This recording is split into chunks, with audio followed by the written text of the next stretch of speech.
my beloved Boss Mike, Severa.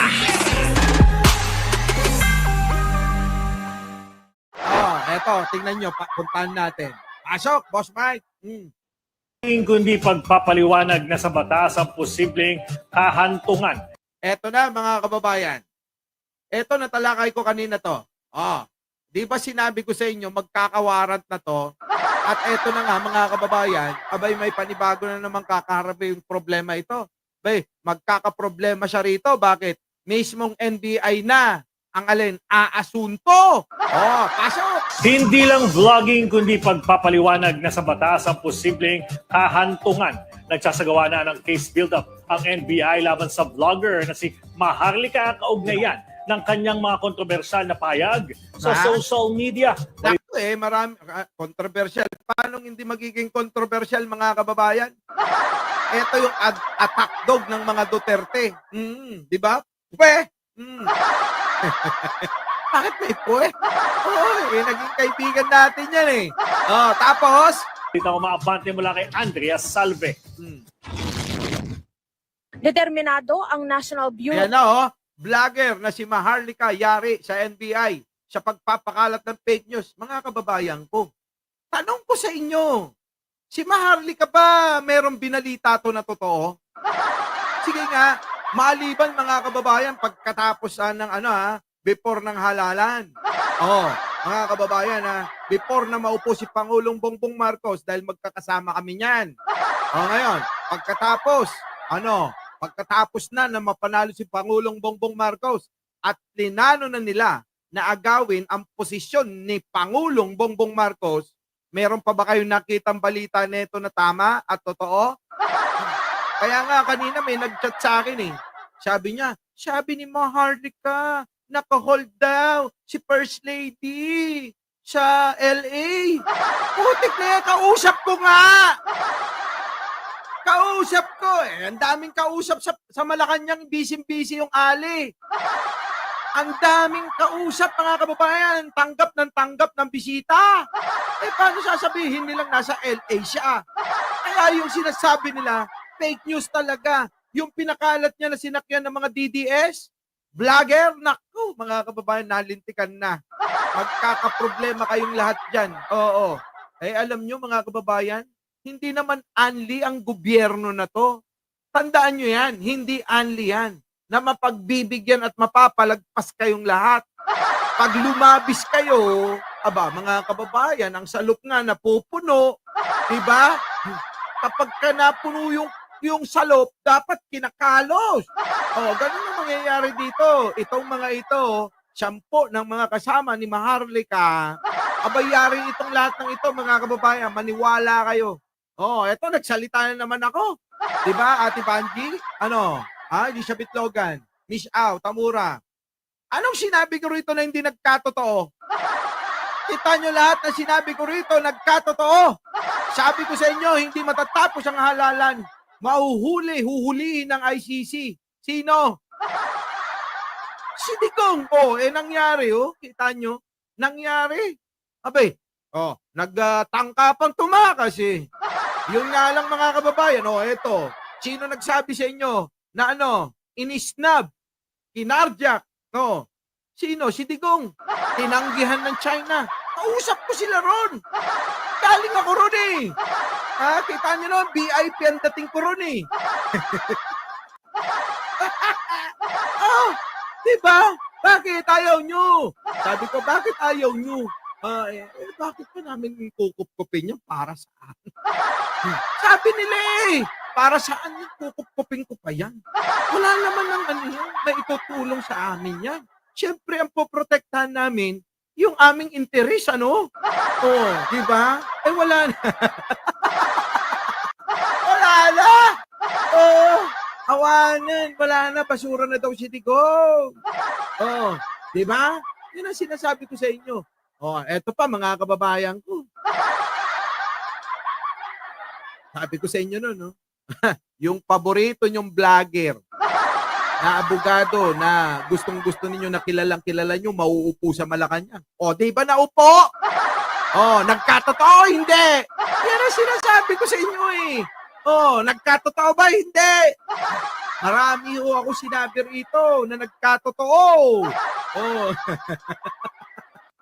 Robion, gusto nyo magpahula. Puntahan nyo ako sa bahay. Meron ako ditong bolang kristal. Oh! Parang ulo ni bato. Eto na, mga kababayan na. Balikan na natin to. Balikan natin. Pasok! Ng kanyang mga kontrobersyal na payag sa social media. Balita mo maabante mula kay Andrea Salve. Aha. Determinado ang National Bureau of Investigation na masampahan ng reklamo ang vlogger na si Claire Contreras o mas kilala sa bansag na Maharlika sa kanyang social media accounts. Sa Meet the Manila Press News Forum ngayong araw, ibinahagi ni NBI Director Jaime Santiago na nagsasagawa na sila ng case build-up para sa posibleng pagsasampa ng cyber libel o libel charges laban kay Maharlika. Ito ay dahil umano sa pagkakalat nito ng fake news, partikular na ang alegasyong nakadetine sa Los Angeles, California si First Lady Liza Marcos dahil sa pagkakasangkot umano nito sa pagkamatay ng businessman na si Paulo Tantoco. Nakaw, yan na sinasabi ko. Alam nyo ginawa nila? Pinaniwalaan nila. Todo. Oo. Totoo daw na-hold, nakulong. Butik na yan mga kababayan. Hindi ba kayo nagsasawa sa mga propaganda ng mga kampo ni Duterte? Lahat ng mga binabanggit, puro fake news na lang. Di ba? Teresita Tan, di ba Aichang? Baby Torre Campo, Agdolor P. Rias. Kayo na alam nyo naman yan eh. Ni Santiago, kahit nasa Estados Unidos si Maharlika, ay titiyakin nilang sa pagbabalik nito sa bansa ay nakahanda na ang arrest warrant laban dito. Ayan na mga kababayan. Etong si Maharlika, wala na, pariwara na buhay niyan. Oo, sa bagay, sanay naman siya dyan. Diba? Kung dati mga kababayan, pumupok-pok-pok lang yan dyan sa may Cubao, kaya niyang gawin lahat yan, diba? Yun nga, nasikmura mong magpopok-pok sa Cubao dito pa kaya, sa Pilipinas, yan pa kaya na ibenta mo na yung kaluluwa mo. Sa bagay, Boss Mike, yung pupok-pok-pok pagbebenta rin ng kaluluwa yun, di ba? Oo. Pero yung ibenta mo uli yung kaluluwa mo, pangalawa, para siraan ang bansa, mas matindi yun. Mas matindi pa sa pagpopok-pok-pok yun. Di ba, mga kababayan? Hoy, 3,000 mag-4,000 na tayo. Baka naman, mag-like muna kayo, nalilibang kayo eh. Sige na yung mga DDS dyan, yung mga spotter, yung mga nag-aabang ng yung nagre-report dyan, baka naman. Di ba? Wake and bake DDS. Siyempre, Dara. Tanong nyo kay yan. Kay Kitty, alam na alam niya. Wake and bake? Grabe yan. Kanina pa ako na. Buti pa si Annabelle Si Kicks TV kaya nag-like na. Ayan Kicks TV. Hindi na natin kinokontent si Idol. Hayaan na natin. Hayaan na natin si Idol Marcoleta. Nasa dulo siya. Baka pag lagi natin kinokontent mapunta pa sa number 1 di ba? Eto na. Tuloy. Dagdag pa ng NBI chief na sa mga susunod na araw ay magsasampa sila ng mga reklamo laban sa ilang social media personalities. Yan na, damay-damay na mga kababayan. Yan yung sinasabi ko. Kayo mga DDS vlogger. Kahit maliit, malaki. Abangan nyo to. Maniwala kayo. May sasampulan sa inyo. Kausap ko yung kahapon. Habang nakikipag-meeting ako, tumawag, Boss Mike. Eto na. Yung mga DDS vlogger, palumpalo. Ihanda na nila mga sarili nila. Dahil, hindi namin sila sasantuin at hindi na. Wala nang awa-awa. Nung una, naaawa pa sila. Kasi, yan na lang yung hanap buhay nila, makukulong pa sila. Pero hindi nyo okay lang maghanap buhay sa social media. Tandaan nyo yan, wag lang kayong lalabis at gagawa ng mga fake news kasi hindi na tama. Diba mga kababayan? Di ba, Mamita? Buti pa si Mamita pag nag-live yan. Oo, walang fake news pero masaya.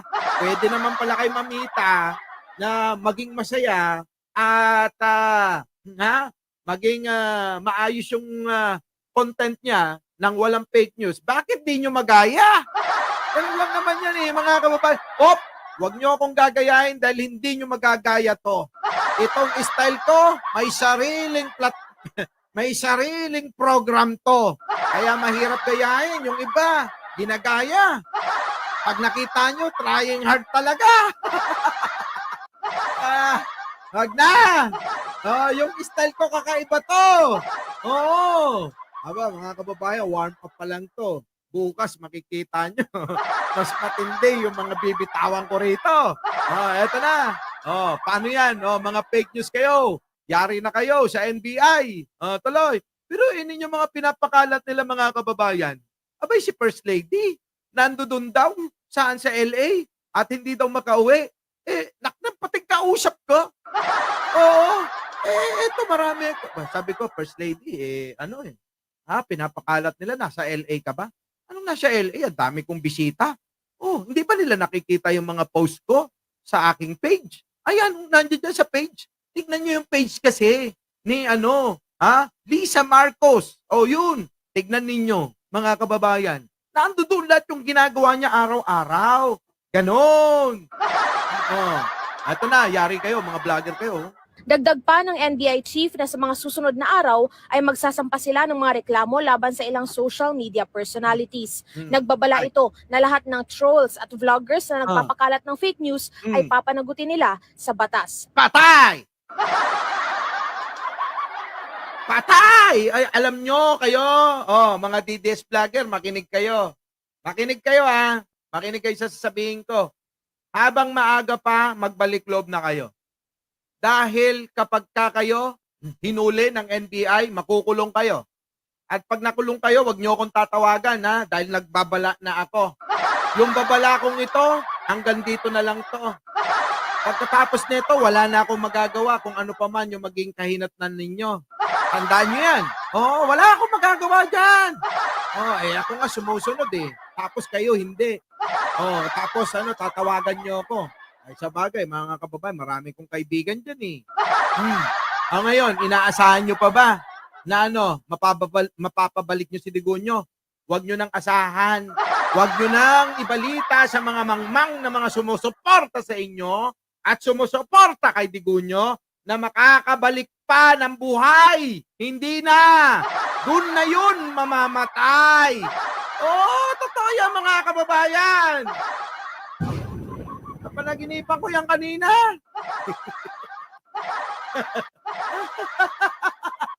Diba? Ganun yun. Kita nyo naman kayo. Eto isa pa. Kayo, mga damuho kayo ng mga DDS. Putik na yan, nagpapagod kayo. Yung mga amuyong, nagpapagod kayo. Punta kayo ng punta, nakikirali kayo kung saan-saan dyan. Diba? Hinuli si Digong. Nakita nyo ba si Pulong? Nakita nyo ba si Baste? Diba hindi? Hindi nyo nakita.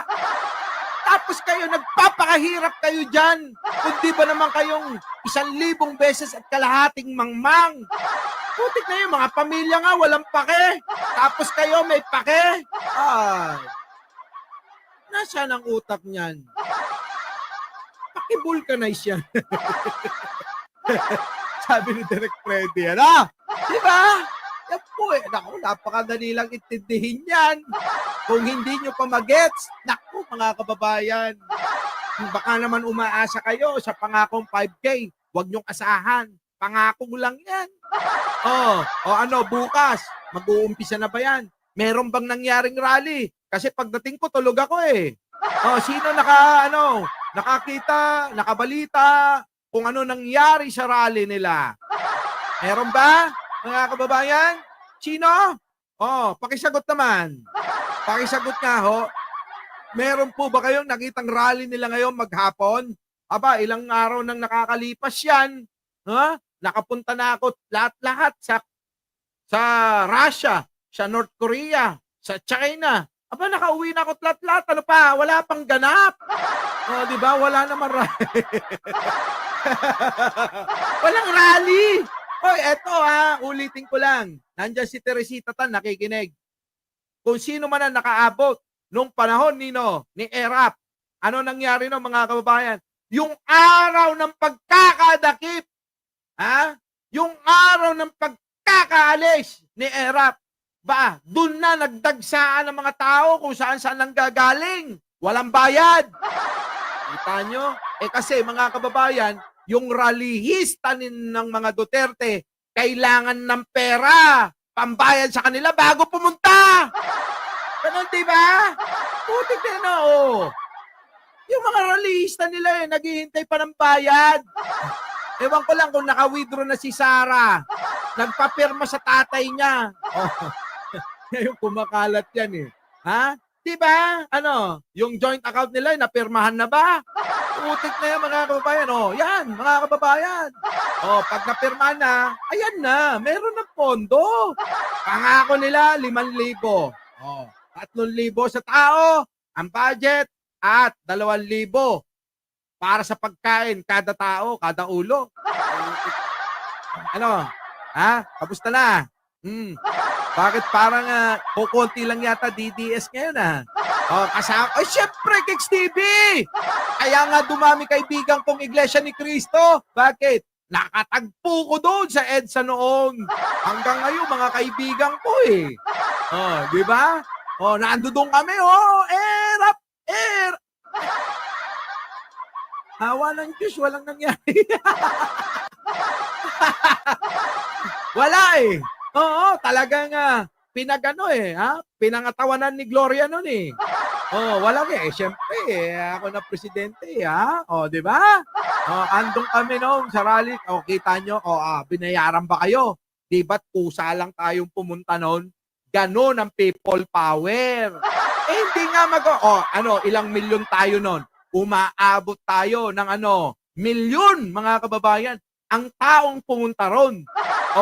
Yung mga mauorganisa ni Duterte, ni Sara, at ng kampo ni Digong, mga kababayan, hindi aabot na 10,000.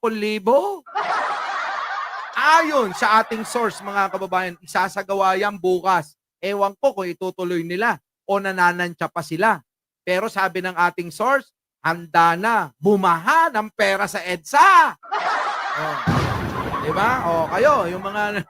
Pwede bang doon? Sabi nga ni Takero, magbebenta ng ng panyo, tubig, gano'n Pero damihan nyo yung panyo. Kasi maraming mga magiging best actress at best actor doon. Diba? Tuloy. Ako si Andrea Salvo. Narinig nyo? Eto pinapakalat nilang to. Sinakyan lahat to. Sa Meet the Manila Press News Forum ngayong araw, ibinahagi ni NBI Director Jaime Santiago na nagsasagawa na sila ng case build-up para sa posibleng pagsasampa ng cyber libel o libel charges laban kay Maharlika. Ito ay dahil umano sa pagkakalat nito ng fake news, partikular na ang alegasyong nakadetine sa Los Angeles, California si First Lady Liza Marcos dahil sa pagkakasangkot umano nito sa pagkamatay ng businessman na si Paulo Tantoco. Kita nyo, ayan mga kababayan, ay ginawa nilang fake news. Kaya ang nangyari mga kababayan, niluluto nila yung mga tatanga-tangat, nuknukan ng mga mangmang ng mga taga-suporta ni Digong. Eto pasok!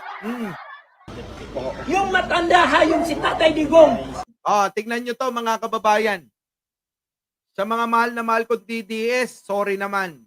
Ako'y magbibigay ng reaksyon ng naayon sa aking nararamdaman. Kung inyong mamarapatin, wag sana kayong masaktan. Pero yung sasabihin ko sa inyo rito, real talk to. Kaya kung nag-aabang kayo na magkamali ako, wag nyo nang subukan. Dahil yung mga ginagawa nyo sa tuwing makikita at maririnig nyo sasabihin ko rito, lagi kayong masasaktan. Kaya eto, natagpuan, isang DDS na mangmang. Di ba? Pakinggan niya. Isang DDS na mangmang natagpuan, mga kababayan. Pakinggan nyo to. Pasok! Yung matanda yung si Tatay Digong from Hong Kong. Hindi man lang nila binigyan ng isang araw na pahinga. O, kita nyo, mga kababayan, yung matanda nang galing sa Hong Kong, hindi nyo man lang binigyan ng kahit isang araw na pahinga. Kita nyo, ganyan sila. Mag-isip at mga twiran. Pero mga kababayan, naisip nyo ba? Kung kahit isang minuto, 2 minuto, pinagbigyan nila yung mga pinagpapatay nila, hindi nyo ba alam kaya nakulong yan si Digong dahil sa maraming napapatay na mga inosenteng mamamayang Pilipino? Yung bang mga pinatay niyan, binigyan nila ng pagkakataon na mabuhay? Hindi ba naman mga gunggong talaga? Pinagtatanggol yung isang matandang mahinang-mahina na. Pinagtatanggol yung matandang hindi na nga mapagtanggol ang sarili niya. Kaya kumukuha na kung sino-sino tinatawagan nila. Hanggang pati yung dagang baboy, lumabas na. Ayan, si Roque nagpunta na ng The Hague para daw ipagtanggol siya. Putik na yan! Heavy, pare! Itanong nyo kay Kitty kung ano pakiramdam ng heavy, mare at pare. O, diba? Wala!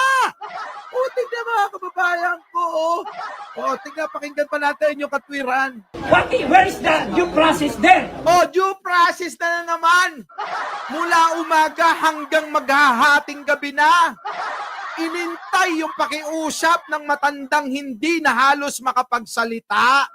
Tapos mga kababayan, sasabihin nyo, due process? Paano ba kasi? Kumuha lang kayo ng gusto nyong ipakita sa mga video at live ni Kitty. Pero kung kinuha nyo sana at inunawa ang buo, sana hindi kayo nagmumukhang tanga. Diba? Diba? Tuloy. Yan ICC, bangag din! Ang lakas ng tama! Pati ICC bangag na! Putik na yan! Kung bangag ang usapan, bakit hindi nyo tanong kay Kitty yan? Tandaan nyo mga kababayan. Kung bangag ang usapan, kay Kitty nyo itanong yan. Si Ai Chang, nagre-reklamo na yan. Magle-5,000 na tayo, pero 1.3 pa lang daw yung naglalike. Hayaan mo na yan. Kung ayaw nyo mag-likes, bahala kayo. Tuloy. Dapat yan ang i-question ng ICC si Marcos. Bakit hindi nyo give due processing? Tikita nyo mga kababayan, ang lakas ng cellphone ni Jen Angeles, kaya ako nadidistract. Pero kahit na yan, malakas, tutuloy-tuloy ko. Kita nyo kung lakas ng tama nito. Pati ba naman, sino? Si Libayan nanonood? Hi! Hello! Kumusta naman yung rally nyo, protesta ninyo? Aba, nakita ko, lilimang lang sasakyan yung sumisigaw na brain back Duterte? Oo, doon sa Baguio. Siguro pinangunahan ni Magalong yun. Ilan ang sumama? 5 sasakyan lang? Ito, yung mga isip kulugo. Tuloy. Tatay Digong! Hindi ako mag-wild kung hindi give due process niyo si Digong. Kita nyo, nagwa-wild na daw sila. Kuya, dalhin mo yan sa EDSA. Kasi kailangan kanila. Kasi ilang araw na kami nag-aantay. Mukhang bukas palang mauumpisan yan. Ang hirap yan. Di ba? Ito yung nararamdaman mo, ma-stroke ka pa. Yung mga anak na walang paki. Pagkatapos nga na mahuli, sino? Si Digong. Yung anak nagpa-party-party. Kaya mga kababayan, Eddie! Diba? Wake and bake! Tuloy. Hindi ako mag-wild. Natatakot lang ako. Anong hindi ka mag-wild? Wild naman talaga kayo. Para kayong mga para kayong mga sinasampian ng ng 13 demonyo. Pagka kayo nag-react sa mga nangyayari, parang mga nasasapian ng 13 demonyo. Mas marami pa yung sumasaping demonyo sa kanila kaysa nagrarally sa EDSA.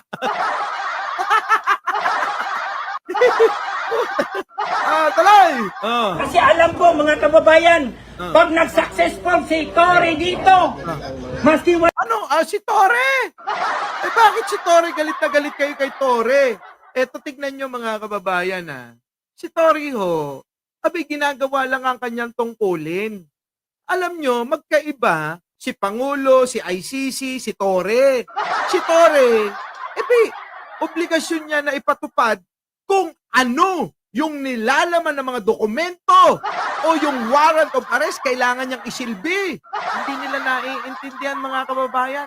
Para sa kanila, oo, si Rocky na naman na may si Tory na naman na may kasalanan. Lahat na lang mga kababayan, kasalanan. Nino ni Tory, kundi si Tory, si Atty. Claire. Kundi si Atty. Claire, si Pangulong Bongbong Marcos. Tinamaan ka ng lintik. Bahala ka dyan. walang tao, ma-search niya yan. Magiging martial law na tayo, kaya sabihin niya tayo mga supporter ni Duterte.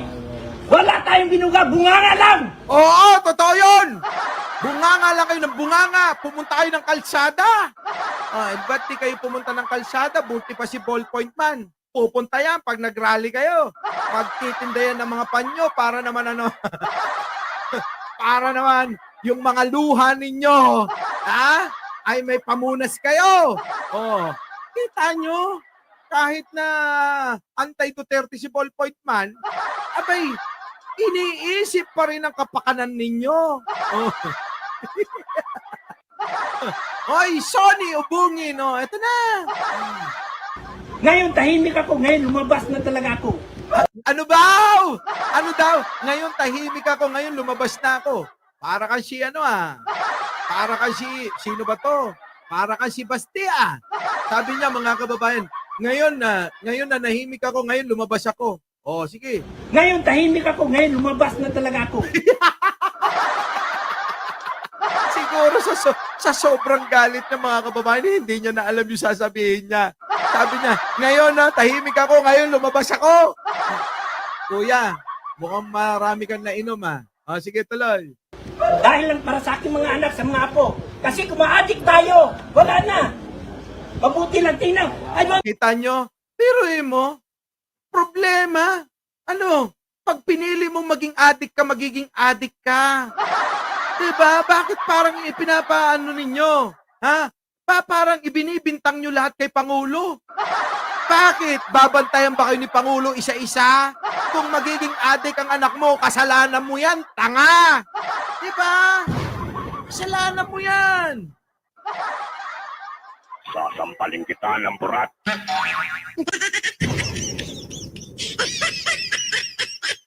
Kita nyo mga kababayan kung paano sila mag-isip. Pag daw naging addict, yung mga anak niya, kasalanan ni Pangulong Bongbong Marcos. Putek na ina yan.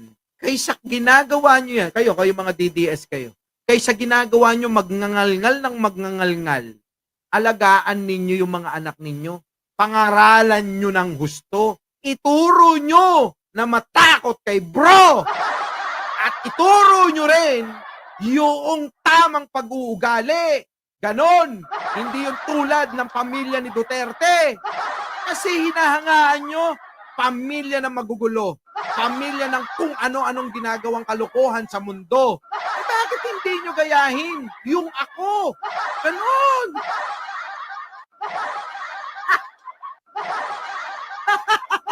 Diba? Kita nyo, lahat na lang sisi. Putik na yung katwiran na yan.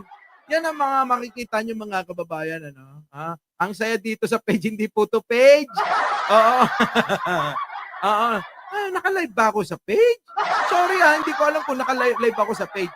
Sige, tuloy! I don't know. Totoo ba yung balita? Ayan na mga kababayan, ipapasok na. Ipapasok na yung mga binabalitang mga fake news nila. Totoo ba yung balita na pasok. Si First Lady daw, si Goldfish, na na-involve daw dun sa LA. Ano ba yun? Totoo ba yun o hindi? Totoo! Totoo! Kita nyo, ganyan sila. Totoo daw. Ganyan kahihina ang mga ulo nila. Kahit pa nakita na nila. Panay ang post ni First Lady. Saan? Sa Malacanang dahil maraming mga Banyaga na dumadalaw na ngayon. At bakit dumadalaw? Magbibigay at nagpapahayag na maglalagak sila ng pamumuhunan. Pero eto, kita nyo, totoo daw kahit walang basihan. Bakit? Ang basihan nila, yung chismis at fake news ni Maharlika. Yun lang mga kababayan, wala nang iba. Kung ano yung sabihin na ni Maharlika, yaan, Maharlika, di ka ba naaawa? Dito, naloloko mo sila. Ako naaawa po ako. Oo, kahit ganyan yung mga yan, kapwa natin Pilipino. Pero si Maharlika, nakita nyo ba? Maharlika, baka pwede, diyan ka na sa Amerika. Oo, banatan mo si Trump. Dahil diyan ka naman nakatira. Diba? Diba ano ka na, American citizen ka na? Dapat ang may pakika kung saan at kung saan bansa ka umaasa. Hindi dito sa Pilipinas, binanat-banatan mo, sinisira mo itong bansa na ito, kaya yung mga utak ng mga ito parang tain ang laman. Diba? Kalma. Baby, kalma. Huwag mo naman akong bigyan ng dahilan para tapihan ka. Sorry naman Totoo naman, diba? Tuloy! Trump? Oh, you see? I'm asking President Trump, if you are friend of the Philippines, you better investigate that.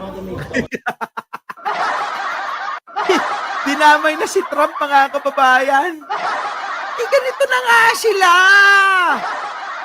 Ganyan na O, kita nyo? Nakita nyo ba nagpahayag pa? Sino? Si Trump? Na ano?